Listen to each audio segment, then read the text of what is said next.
എന്താണ് ശരിയായ അക്ഷയ തൃതീയ എന്നറിയാമോ? വൈശാഖ മാസത്തിലെ ശുക്ലപക്ഷത്തിലെ മൂന്നാമത്തെ തിഥിയാണു അക്ഷയ തൃതീയ എന്ന് അറിയപ്പെടുന്നത്.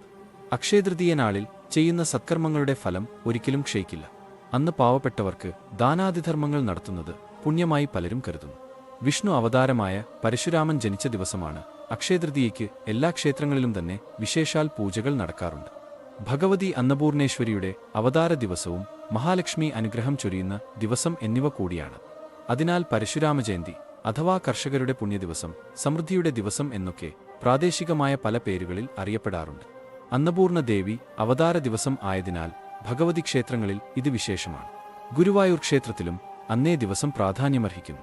വിഷ്ണുധർമ്മസൂത്രത്തിലാണ് അക്ഷയതൃതീയെക്കുറിച്ചുള്ള ആദ്യത്തെ പരാമർശം കാണുന്നത്. അന്ന് ഉപവസിക്കുകയും വിഷ്ണുവിന് അന്നം നിവേദിക്കുകയും പിന്നീട് അതുകൊണ്ട് അഗ്നിയെ പ്രീതിപ്പെടുത്തിയ ശേഷം ദാനം ചെയ്യുകയും വേണമെന്ന് അതിൽ പ്രസ്താവിച്ചിട്ടുണ്ട്. സർവപാപമോചനമാണ് ഫലം. അന്നേ ദിവസം നേടുന്ന പുണ്യം അക്ഷയമായിരിക്കും. ഈ ദിവസമാണ് യുഗങ്ങളിലെ തുടക്കമായ കൃതയുഗം ആരംഭിച്ച ദിനമാണ് എന്നും അന്ന് അനുഷ്ഠിക്കുന്ന കർമ്മങ്ങളുടെ ഫലം അക്ഷയമാകയാലാണ് ആ തിഥിക്ക് അക്ഷയതൃതീയ എന്നു പേരുണ്ടായത്. പിതൃക്കൾക്ക് ശ്രാദ്ധം ചെയ്യുന്നത് അക്ഷയതൃതീയ ദിവസം ഏറ്റവും ഉചിതമായി കാണുന്നു. വരൾച്ചയിൽ വേവുന്ന ഭൂമിക്ക് സാന്ത്വനസ്പർശമായി ഭഗീരഥമുനിയുടെ തപസ്സിലൂടെ ഗംഗാനദി സ്വർഗത്തിൽ നിന്നു ഭൂമിയിലേക്ക് ഒഴുകിയെത്തിയത് അക്ഷയതൃതീയ ദിനത്തിലാണെന്നാണ് വിശ്വാസം. എന്നാൽ അക്ഷയതൃതീയ ദിവസത്തെക്കുറിച്ച് ശരിയായ അറിവ് ആർക്കും ഇല്ലാത്തതുകൊണ്ട് ഇന്ന് ഈ ദിവസം ആളുകൾ സ്വർണം വാങ്ങുന്ന ദിവസമായാണ് കാണുന്നത്.